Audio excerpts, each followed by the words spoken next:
Hello, everyone, and welcome to Industries Live. Welcome to everybody from around the world that is joining. I am joining from Little Canada, Minnesota. I'm originally from Canada and joining from Little Canada. And today happens to be Canada Day. So if you're watching this on the video on demand, this is July 1st that we're recording this, and it is a fantastic day. Happy Canada Day to everybody that's joining us from around the world. And we would love to hear where you're joining us from. So please drop that in the chat and also drop any questions you have of us and our guests in the chat as well. I'm Dr. Karen Hildebrand. I lead our partner solutions architects for a number of our industries at AWS. So I lead partner solutions architects across financial services, healthcare and life sciences, telecommunications, media, entertainment, games, which we'll be talking about today, and sports. And I'm co-hosting today with Aaron. Aaron, would you introduce yourself? Thank you, Karen. I'm Aaron Pulkka. I lead the global partner strategy at AWS for games and immersive experiences within media, entertainment, games, and sports. And I'm really excited to be joining everyone today to be diving into the world of AWS for games and specifically talking about player acquisition, engagement, and monetization. We think about AWS for games within the build, run, grow framework. And grow is the part where we really focus on player acquisition, engagement, monetization, which is a mouthful. But we're going to dive into that and talk with partners about how we can better grow our games and retain players.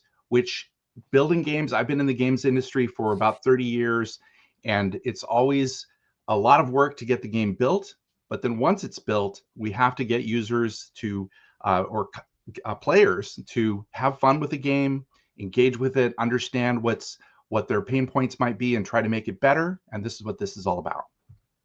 Amazing. And we have people joining us from Los Angeles, Oregon, India. I want to see where else everybody's joining us from. So please drop that in the chat. And with that, let's welcome our first guests from Databricks on the screen, and we'll have them introduce themselves. All right, Hunting, start us off. Quick introduction. Thank you, Karen. My name is Hunting Buckley, and I lead global strategy for games here at Databricks. Look, 37% of players play for escapism, and I'm one of them. Middle school was incredibly rough for me, and games got me through it.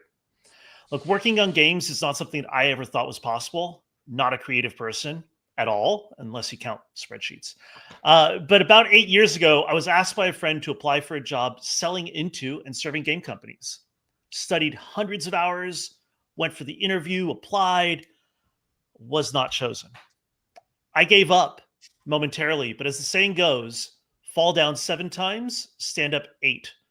Or the more geeky, never give up, never surrender. Look, if games are your passion, there are tons of interesting jobs in it of all disciplines. Go for it. Max. Thanks for the introduction, Hunting. My name is Max Nienu. I'm a solution architect here at Databricks. Also a gamer. And like Hunting, I was part of the 37%. I have been a gamer most of my life, although I don't have enough time to play these days.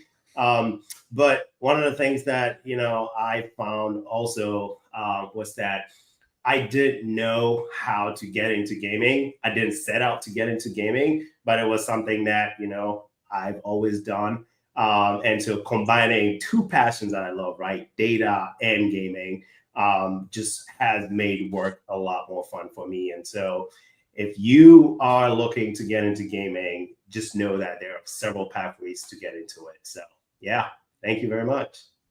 I love that. And I think that really speaks to the fact that this audience will be able to relate to what you're talking about, whether they've ever played a game or if they're just interested in understanding what their kids are playing and how this is relevant to their professional lives. Also, the onboarding ramp to being part of the gaming industry without necessarily needing to have kind of that 100% gamer mentality. There's lots of different ways of onboarding into each of the kind of career trajectories. So I really appreciate your outlining that, because I think being approachable in terms of what our tech careers is really important as well. So thanks for kind of covering that broader view as well. So let's zoom in to what Databricks does, because we probably have all heard about Databricks across a number of industries, but let's talk about specifically what's Databricks doing in games. Yeah. So, Karen, Databricks is a data platform. What does that mean? It just means all the things that you need to get data from your games or from your players or from wherever data is being produced through data quality checks, through transformations, through augmentation to then ultimately generate some level of insight that you can deploy back to your players. So as you see players struggling in a quest, you might use generative AI or an LLM or something to help frame what they should do next, the quests closest to them, whatever it is that you can do to create a player centric experience. Databricks provides the data platform, the governance with the Unity catalog to be able to make that a reality. Max, anything I missed that you want to add? I think you hit that on the head. Now, Karen, a topic that is coming up a lot is obviously generative AI, particularly in games, and not always in a positive light. Because look, creative focused generative AI is scary. It still is, but it is being used and should be done so responsibly. You've seen examples recently with Epic and the Darth Vader voice in positive and negative lights there. Just the other day, there was a lot of hubaloo around the altars and some generative AI that was used during production that wasn't supposed to make it into the final game. What was really interesting in these two cases was how the companies accepted kind of the outcomes and explained what was going on, learned from it, and then took immediate action. While there's a lot of vitriol on it right now, you do it the right way, and everyone will understand.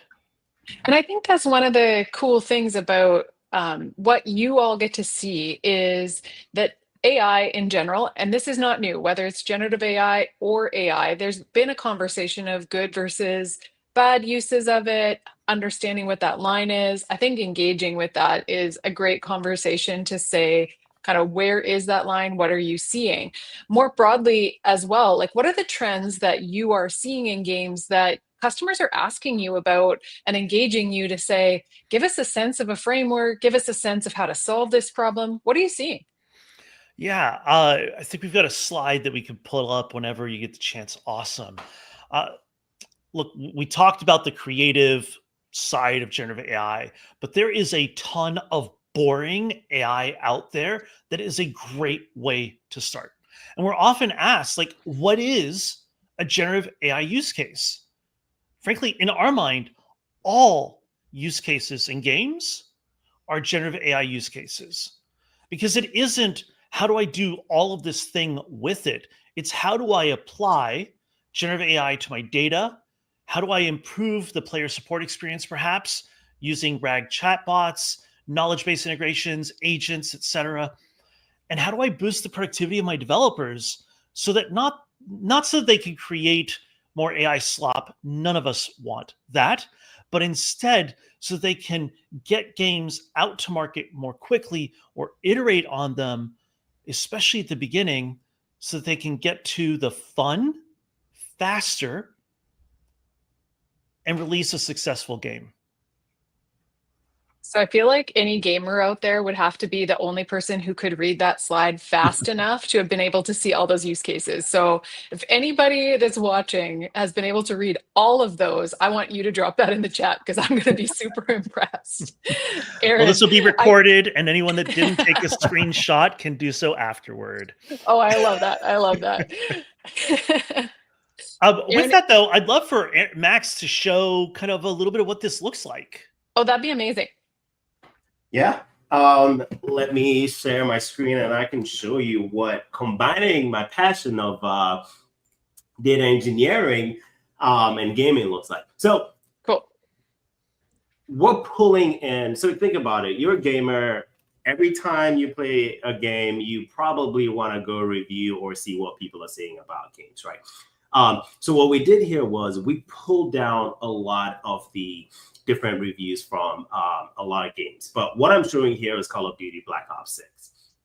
And if you look at what the reviews are, you can see that in October 2024, we had a lot of reviews, and it probably coincided with the new patch or like a new update. And you can see that over time, the number of reviews have gone down. But one thing I want to show you here is if you look at these, what we're using Databricks as a platform to do is to ingest a lot of this feedback, or all of them.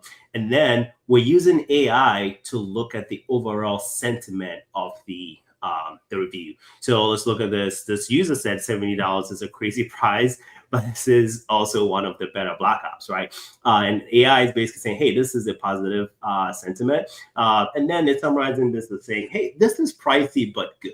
And so basically, this allows you to go through thousands, hundreds of thousands, potentially millions of reviews and be able to do a lot of summarization. So instead of you coming in the morning as a gamer or like a game designer, coming in and having to weave through a lot of these different reviews, what we allow you to do is to basically summarize these. And what we've created some of these different reports. So think about yourself as working in like the gaming industry as a game designer, community manager, or a marketer.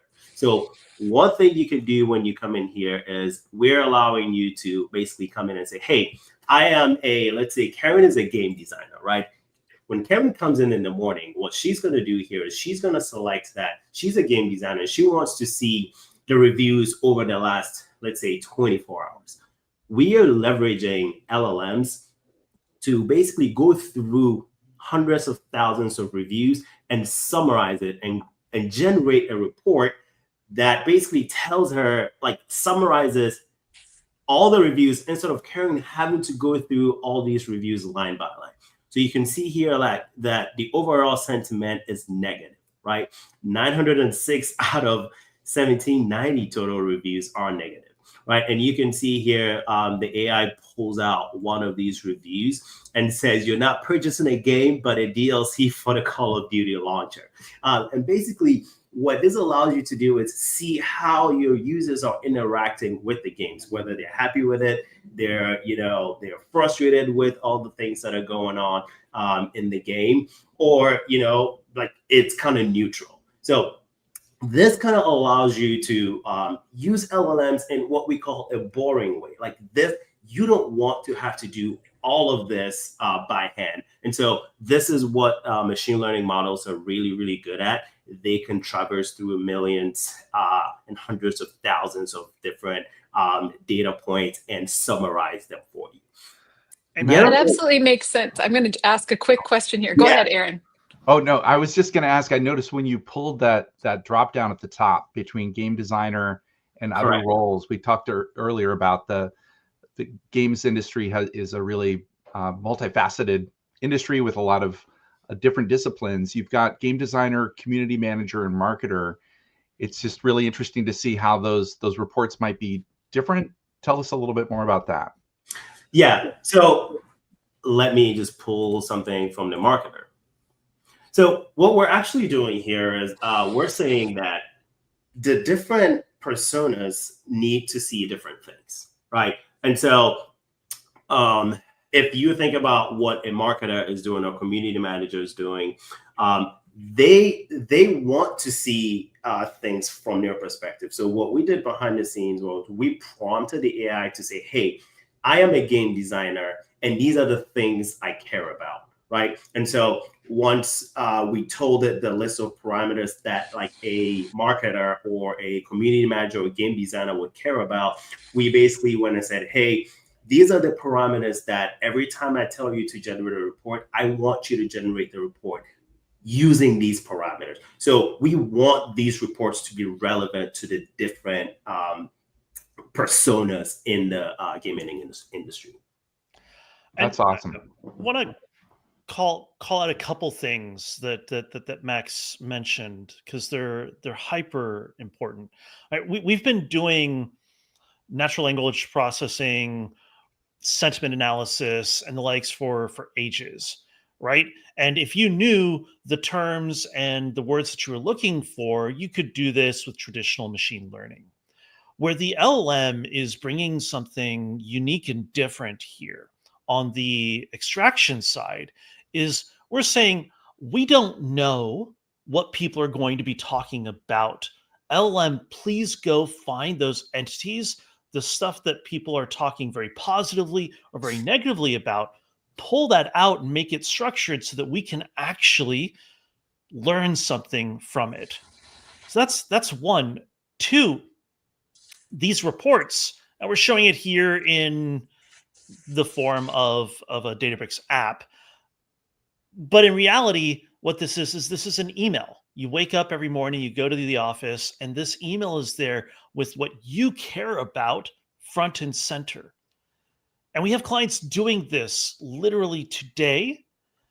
And this use case, this approach to looking at your reviews is probably one of the easiest, quickest, perhaps most impactful first applications of an LLM within a game company. Whether you are pre-production and you're trying to learn about other games that are similar to yours and how people talk about them, or if you've already gone live and are trying to ensure that the content that you're producing is landing well with your players. So say I'm a CIO, I'm sitting in the C-suite. That's Okay. often who I end up talking to on a regular basis. Yeah. My biggest concern after watching this is I understand the reputational benefit to this. Like I see it, I'm instantly like, I can see that my team could benefit from this, especially based on the different personas. Yep. Max, technically, how fast can I get started? Not in a salesy way, but if I'm thinking I put my IT hat on, I'm CIO, what does this look like? So what this looks like is you want to think about your data source. So like, look, with the player feedback analysis, you can be up and running if you have data on Steam or another data source that has reviews in about 24 hours, right? We can get you like all of this up and running very, very quickly. And a lot of these are kind of turnkey and ready to go. Like we are ready to send a lot of these that we've done. And you can work with our teams and we can get you up and running very quickly. So like the base of the point is that, look, these sound very complicated, but they're very easy. Like what we're doing is we have built a framework that basically abstracts the complexity of doing everything behind the scenes. And so you get to do what you care about. You care about how your game is performing. You care about how your users are interacting with the game, and you care about like what the feedback that's coming back looks like. And so we want to take all the plumbing out of the equation for you. We want to be able to hand this to you and help you run your organizations and your games much more efficiently. Okay, Karen, so I heard out of that, sorry, go ahead, Hunting. I say, because whenever we say 24 hours, people kind of, that's just a random number that you threw out there. This is true. This is real, right? We've had in the last month 3 different clients that from the moment they said we want this to the moment that they were deployed was less than 24 hours. Now, if you're brand new, you don't have Databricks stood up, it's going to take you a little bit of time to set it up, but we have Databricks Express, especially if you are a startup or an indie studio that you just want to get running and going. That'll help you get from zero to production much more quickly. But here's the thing. We're a data platform, right? The goal of a data platform is not to do a single thing, but to bring together a bunch of disparate data and link it together to make better ultimate decisions. So player feedback analysis is a great first step, is a first start. But then when you take, say, the Steam sales API that they released a couple days ago, or the revenue information that you're getting from your publisher, or your user acquisition funnel data, and you take that and you mirror it, look at it next to your player feedback to see what the impact is on that feedback on your revenue trends, that's where you start to find really interesting things, particularly from the game designer perspective, right? What are the features that your most spending or most engaged players care the most about, positively or negatively? Maybe that's where we should put our attention. Aaron, you've just gotten back from kind of a whirlwind around the world tour in Japan and Korea, talking to games customers and games partners. Are these the kind of trends that you're seeing? What are you seeing when you're doing all of this gaming travel most recently? Yeah, absolutely. Everyone's trying to figure out how to connect with their players and make better experiences for them. And it is increasingly a challenge in the industry to reach new players and to keep those players that you have engaged. And so it is daunting. There's so many different aspects to look at it. And we have those 20 some use cases that we were looking at before. Each one of those presents its own set of challenges. So, and it is really interesting to deep dive into this one, but yeah, it gets me thinking about all the other ways that we can use this data. Everyone knows that they need analytics, but they're not sure what for, and they're not sure which data to capture. How do you approach even establishing that set of rules for what things we should be capturing so that you can do all of those things? Oh, Let me. That's a big question, Aaron, and you know it is, and hence why you asked it, right? Look, there's the obvious first thing to state, which is there are many regulations out there that are specific to age groups and other protected groups. You obviously should always comply with all of those. That's one. Two, GDPR, regardless of where you're thinking about releasing your game, is something that you're going to have to manage and think about. So CCPA, GDPR. With GDPR, it's all about consent, explicit consent. So just be honest with your players. It's what they want. If you show them the value of the data that you're collecting on them and how it helps them in their experience so that you can bring them a more valuable player-centric experience, most of them will be happy to allow you to use that data. And then the ultimate final real answer is more. The more that you can track, the more that you keep track of, the better. Because we had 37 boxes on that slide. In 3 to 5 years, it's going to be 50. It's going to be 60. It's going to be a bunch of things that you did not think that you had to actually care about today. And so if you didn't track keystrokes or the playthrough for a player, and now you're 6 months later, you've lost everything from your golden cohort, your most engaged players. And I always say that storage is cheap now. Like, store as much as you can. Be honest, obviously, with who you're collecting data on, but storage is cheap. You'll find use cases for it potentially in the future that aren't even technically possible today. So I think that's a great piece of advice. Yeah. I always like to ask this softball question, mostly because I think everybody's career is really unique that's here on Industries Live. What is potentially the most impactful customer that you've worked with that you can publicly talk about, and just tell us what you did? Max, you want to kick us off? I don't know if I can say his name out loud. That was not a trick question. Sorry, Max. Look, actually, Ryan, if you could pull up that slide that we were talking about a moment ago, it'll be a good backdrop for cool. So I'm going to answer your question, Karen, and I'm also going to answer Aaron's question at the same time. Sega EU has been working very closely with us. A lot of what you saw today is, say, a reimagining of different things that we've heard them doing over the years. They've shared with others publicly, and really their focus, their goal is to ensure that their players are always having a good time and are engaging with their game, and that they continue to create engaging experiences. So all of the things here, well, most of the things here, are things that they are doing today, but these are also just great ways to start your Gen AI story with in games.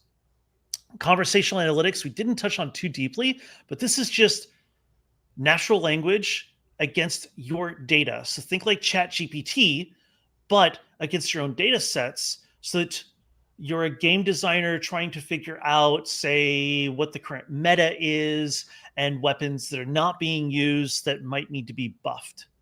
This is something that conversational analytics can help you do, instead of you going to your data analyst and saying, hey, here's this report that I want. Can you get it to me soon? And they say, sure, 2 weeks from now. But then the report doesn't even answer the question you're looking for. That's the goal of this.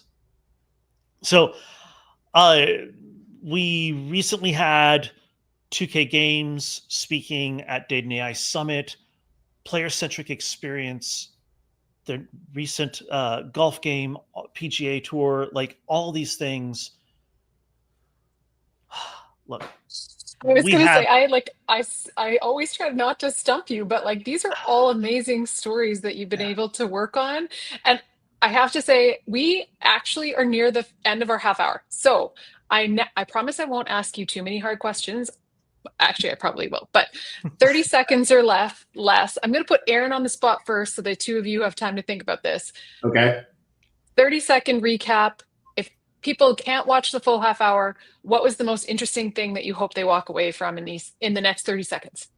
I think it's really important to remember that as storage has gotten cheaper, it's best to capture all the data that you can, pull it all together, and begin to look at the different ways in which you can use that to make better player experiences and to engage with the players that you're looking to bring onto your game. Now is easier than ever to do that, and it's fast and easy to get up and running to make better player experiences. Right on. Hunting, and then Max, your last. All right. Gen AI is not the answer to a single question. It is not the answer. It is a piece of the answer to all the questions that you might be trying to do. And we didn't say this out loud, but it's important to note, working with partners that understand your industry, that understand what you do and how these things will apply, is almost more important than the technology that they produce. So one of the things that we've done, we've focused a lot on, is thought leadership. I think we'll put up the link later, but search for my name and Databricks blogs, and you'll find, I think it's 15 now, articles on just different ways that data applies in games. That's awesome. Max. I'll say embrace data, embrace AI. And one thing I do want to add here is, like, you will be able to do a lot of things like that are harder to do like manually. And so you think about building models to do like a lot of the use cases that we flashed up on the screen. And so leveraging data and leveraging the AI models will actually help you be able to do a lot of the things that you think are just way out there to be able to do. And if you think they're too hard, call Hunting, call me. We will help you solve those tough problems with data and AI. Okay, I love that as a call to action. People can just reach out to the two of you and you'll help them with what we talked about. And I love the fact that you were like, okay, we just showed you how we can do this. And in 24 hours or less and an express onboarding, it can be really fast. So being able to say, cool, I saw this today. Let me see if it works here. and knowing that industry context also makes you faster. I think those are all good takeaways. So with that, every other Tuesday, Industries Live is live. We are coming back on in 30 seconds with Modulate. And in the meantime, please fill out the survey because we love to give our speakers feedback about how this session went. So hit that QR code, fill out the survey, and we will be back in 30 seconds once I've had a sip of water. Thank you again, Databricks, for joining us today. Thank you so much, Karen. Thank you, everyone. Aaron. Thank you all. Thanks.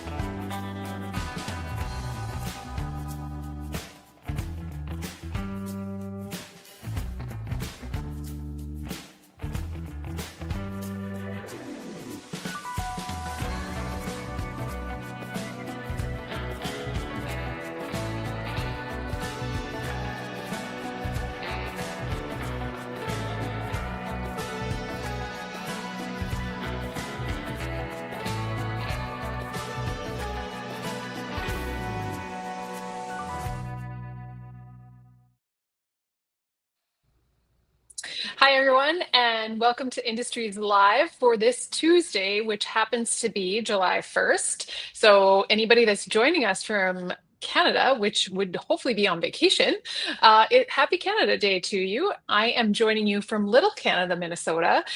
So happy to have everybody that's joining us from around the world. We love to hear where people are joining us from. So please drop that into the chat. We'll be calling people out from wherever we see that you drop in. So that'll be some of the interaction throughout today's episode. I am Dr. Karen Hildebrand. I lead our partner solutions architects, so our technical side of the house, across a number of industries at AWS, including financial services, healthcare and life sciences, telecommunications, and what we're talking about today, which is media, entertainment, games, and sports. And I'm joined by my co-host, Aaron. Aaron, will you introduce yourself? Thank you, Karen. I'm Aaron Pulkka, and I'm coming to you live from Southern California. And I lead the global partner strategy for games at AWS and immersive experiences within media, entertainment, games, and sports. And really excited today to be talking about player acquisition, engagement, monetization specifically. We think about the build, run, grow framework within game AWS for games. And after the game is built, we need to make sure that we get the right players into the game and keep them engaged and create a great experience for them. I've been in the games industry for about 30 years, worked at a lot of different companies, large and small, and it's always an interesting challenge. Look forward to diving into it today with our partner. Amazing. And I have to say my two favorite answers that I have seen ever come in here in terms of location. I love this. We have Algeria and then north of US East 2. That is an AWS fan right there. I love it. All right, keep dropping in where you're joining us from, and let's welcome on our guest, Modulate. Hi, Karen. Hi, Aaron. Hi, Hank. Hey, Hank. Would you mind kicking us off with a introduction of yourself and maybe a little fun fact as you're coming on today? Sure. First, happy Canada Day, Karen, to you and Thank you. And all the fine Canadian folks out there. So my name is Hank Howie. I'm Modulate's game industry evangelist. Like Aaron, I've been in the game industry for decades now. And I was a founding member of Blue Fang Games. We made Zoo Tycoon back in the day. I got introduced to Modulate's founders, Carter Huffman and Mike Pappas, back in 2019. They were doing some interesting work around voices and in games. And we really felt like games was a good place to start with that, with people changing their avatars and such. So we started to do that, and then we all know what happened in 2020 with the pandemic. And Carter at the time said, well, in addition to these voice things we can do, the technology can also listen to all the voice chat going on in a game, and figure out when there's non-appropriate stuff being said. And I said, really? That's very good, Carter. We could probably do something with that. And I said, is there anything else? And he said, yeah, we can probably do it 2 orders of magnitude cheaper than anybody else in the world can do it. And I said, now I think we have something. So that pretty much gets us to where we are today. Awesome. That's every founder's dream, is thinking about, Yeah, hey, I I think know. we have It's something. like, yeah, And right. we can Here's change another thing we can do. Yeah, exactly. Yeah. Especially when you're like, I can change the cost dynamic of this. Like, I think that's a Right. huge thing to be able to say as a differentiator. So can you tell us a little bit about, like, when you're thinking about voice moderation? I know when we were prepping, I was talking about, okay, I've heard my kids play video games. I know what that like banter sounds like. What does toxicity look like? What if I'm a game studio? I mean, I know it from a personal perspective, but what does that look like more broadly? Yeah, it can take many forms. I think what we really try to think about is trying to mitigate and limit harms, actual harms that are going on online. So as you and I were discussing, in certain games, there's that playful banter that players engage in every now and then, and for many games, particularly mature games, that it's not a problem at all.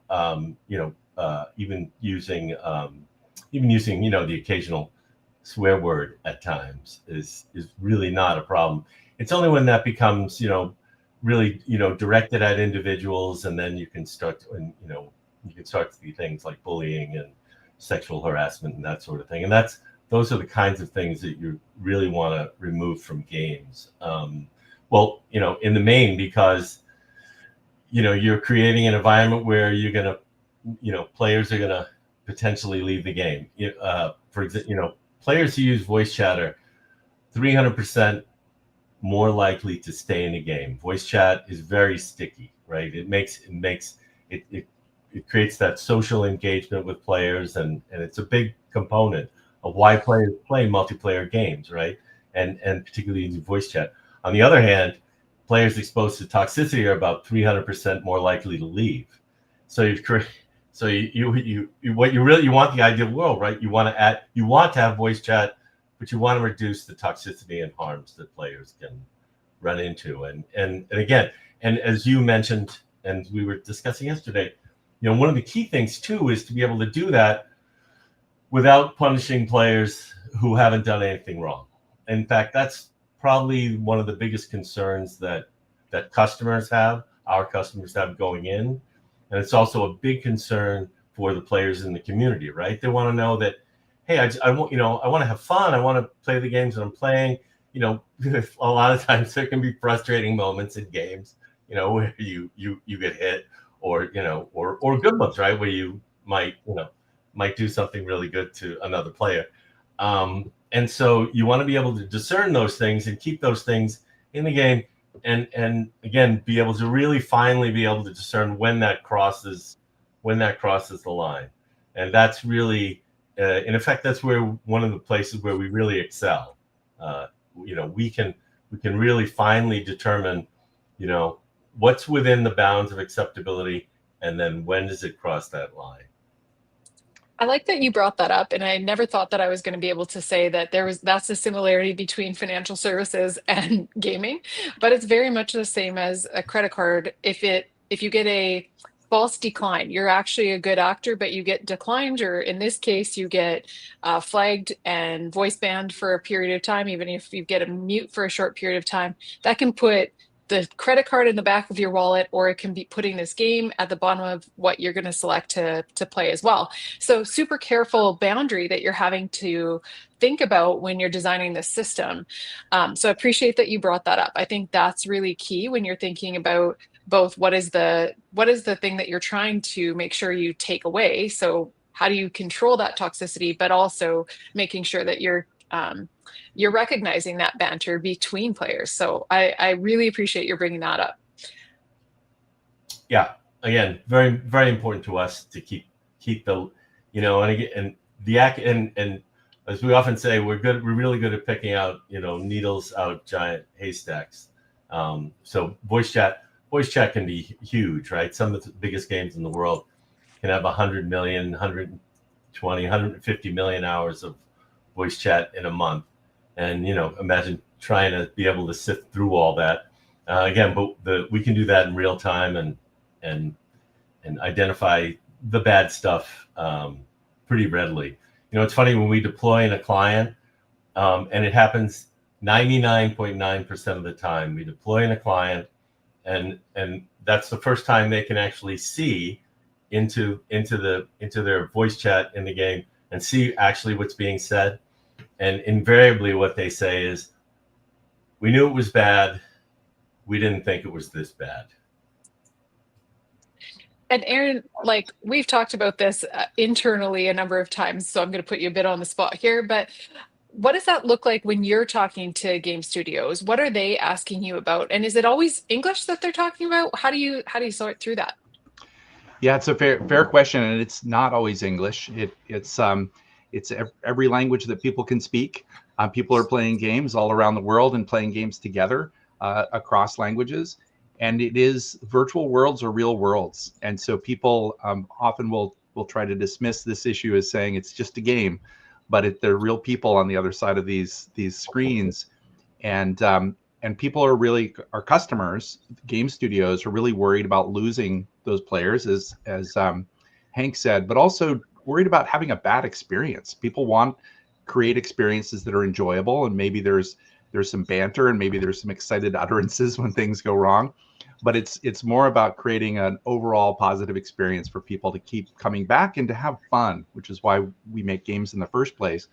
And knowing that sometimes if a game launches and there's an influx of toxicity in the community, and to Hank's point that they're more likely to leave, that can actually lead to a game failing out of the gate and finding it very difficult to gain that audience back. So more and more customers are coming to us and saying we need to address this sooner rather than later, so that we don't try to patch it, but let's get ahead of this.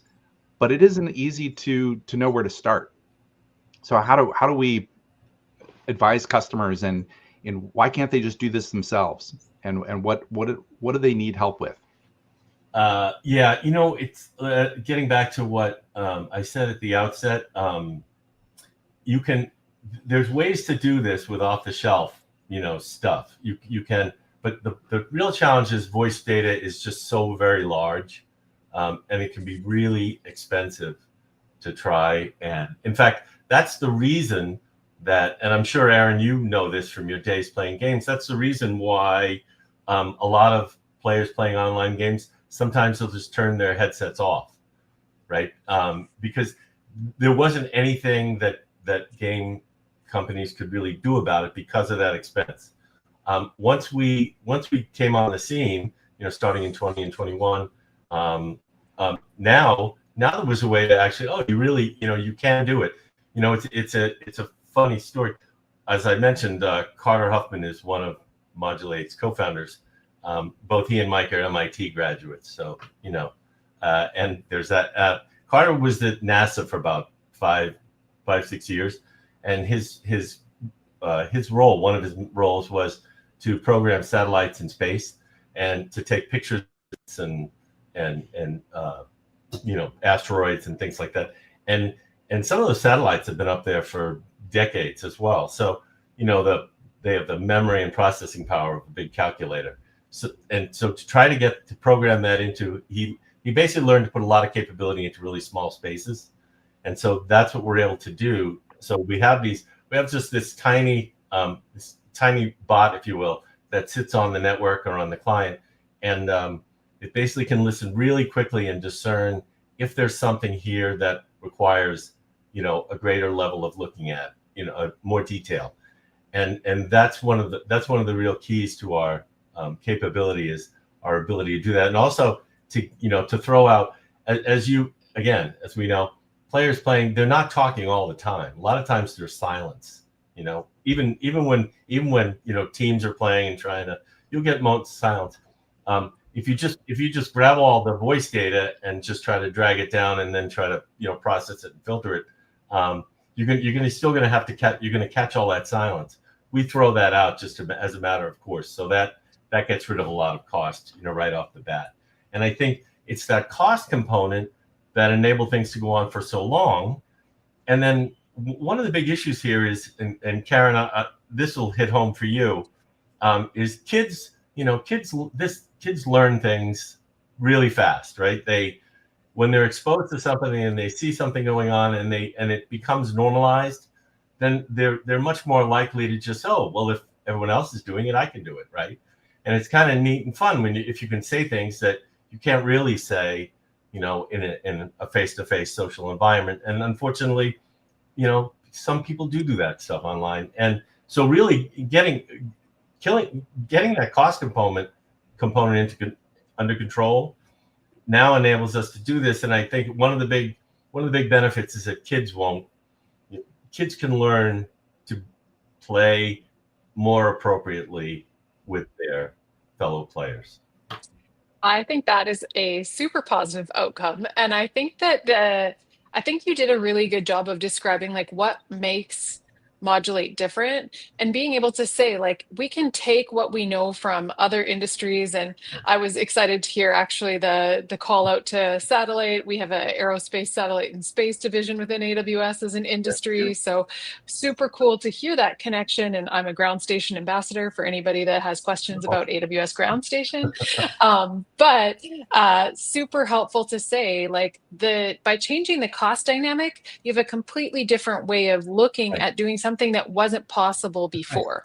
And I think that's the key that we want to always share with our audiences. If you ran into this problem and you thought, oh, like this was a showstopper, I can't possibly do this. It may not have been possible before, but that doesn't mean it's not possible now. And I think that's the power of using our partners as well, is you don't have to go through that learning curve. You're able to accelerate being able to solve a problem. And that's part of why we do Industries Live, is to make sure that people are aware of what are the potential partners and solutions that exist in the market so that they don't have to build it themselves.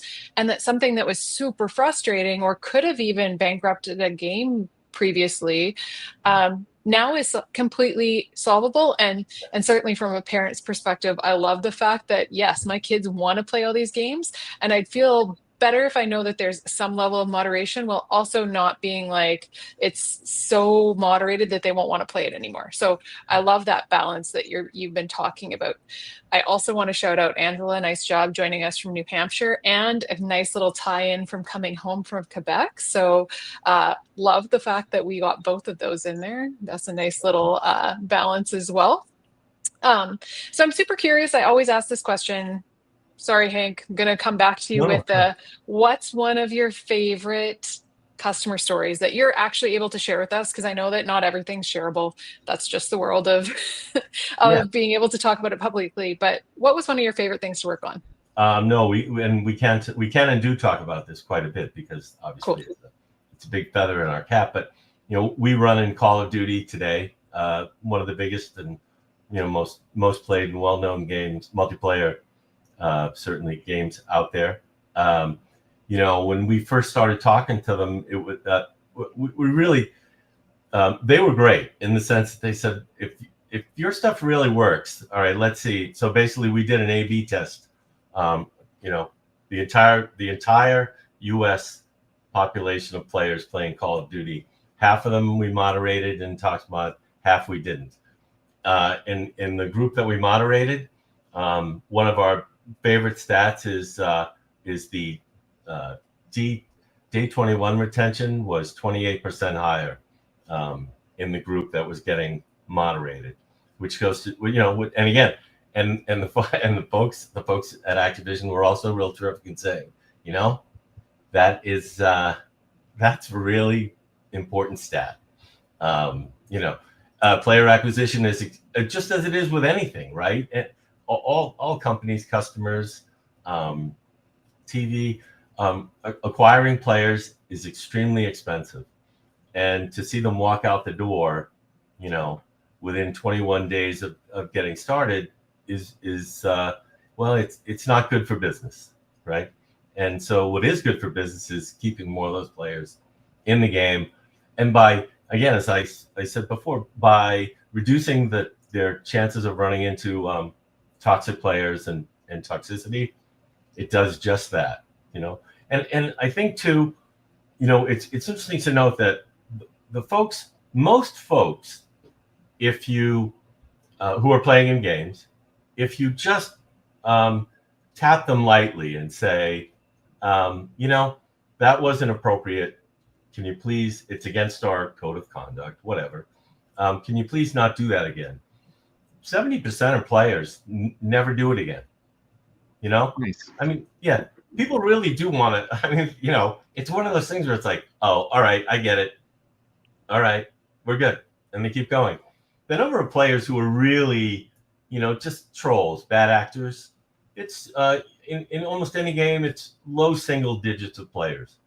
It's those players. Go ahead, Aaron. No, I was just going to say that raises an interesting question about the granularity of data and connection you have with the game studios that are operating these games. When you get that signal that something has been said inappropriate, what kind of data are you able to share with the studio, and what kind of decisions can they make with that? Yeah, we can flag anything anywhere between 20 and 40 seconds. And then once that's flagged, it can immediately go up in our console and be available to the community managers in the game. Very often, and again, when you're talking about the scale that some of our game clients are operating at, what's really key there too is to be able to automate some of that.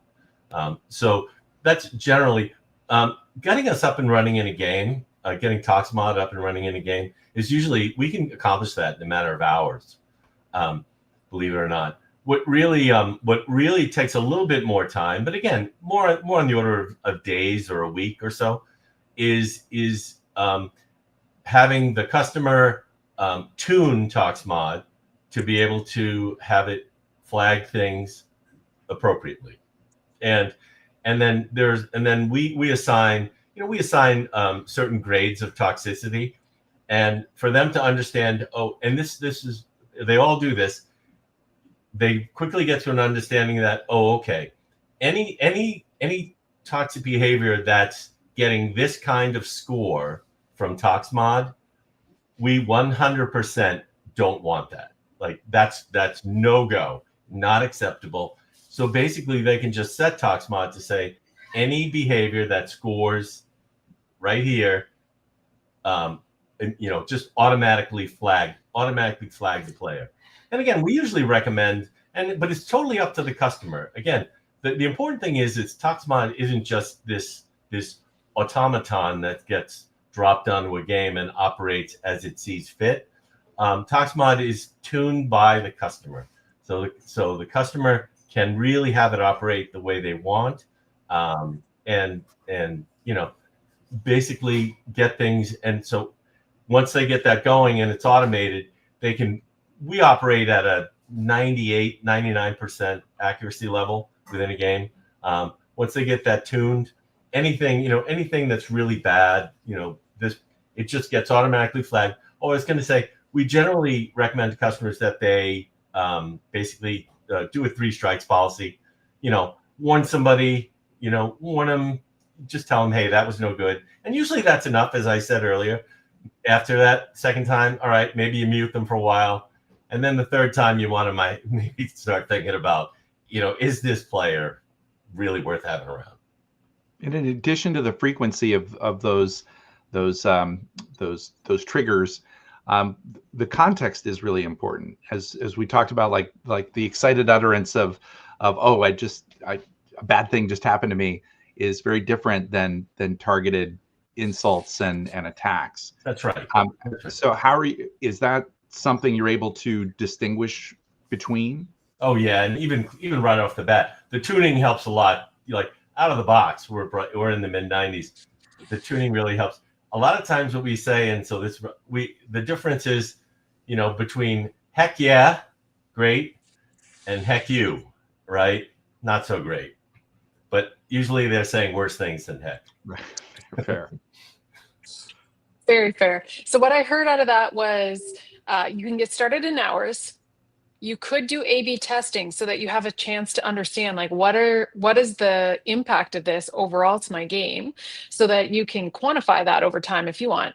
And then there's a human in the loop to be able to do that final model tuning, make sure it fits with the culture of the game and what you're trying to do. Yep. And then ultimately, you're looking at what is that long-term retention rate? What are the overall ways you can think about that from a monetization standpoint, and making sure that you're reducing customer churn rates. Did I capture that? I couldn't have said it better myself, Karen.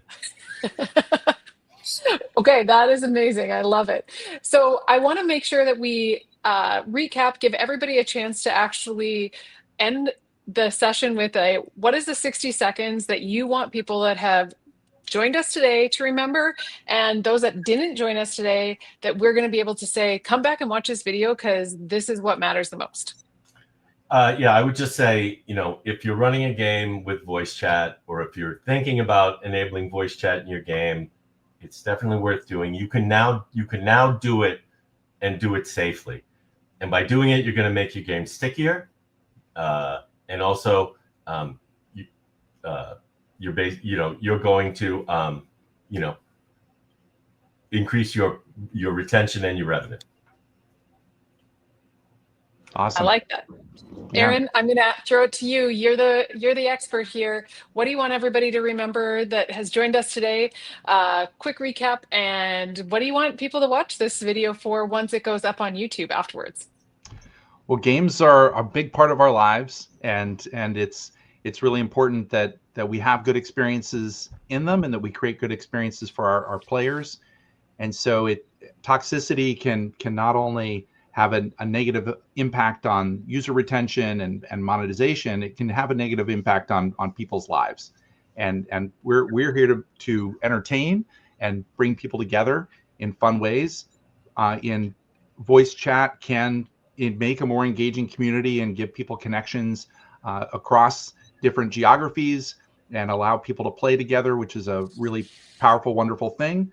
And moderation can help bring that into a positive experience, and it can be done quickly and in a way that is tuned and not just a ban hammer to knock everybody to the curb that says something that maybe they shouldn't have. Wow, that's two. You as well, Aaron. Thank you. That was fantastic. I absolutely love that. So thank you everybody who has joined us today. We absolutely enjoy all the interaction in the chat. If you have questions, reach out to any of our guests or Aaron or I. You can find us all on LinkedIn. We're happy to answer any questions after the session today. And please make sure you put on your calendars every other Tuesday, Industries Live is live. And we alternate between financial services and media, entertainment, games, and sports. So the next session will be financial services focused, but make sure that every 2 weeks you're putting that on your calendar. We love having you here. And please go and click on that QR code. Yeah, nice, Aaron. I love it. That was very Vanna White, and I totally referenced that. Yeah. I love this group. So click on that QR code, give us some feedback. We always want to improve, and appreciate your joining us here today on Industries Live. Thanks again, Hank, for joining us, and Modulate as well. Thank you. Thank you so much.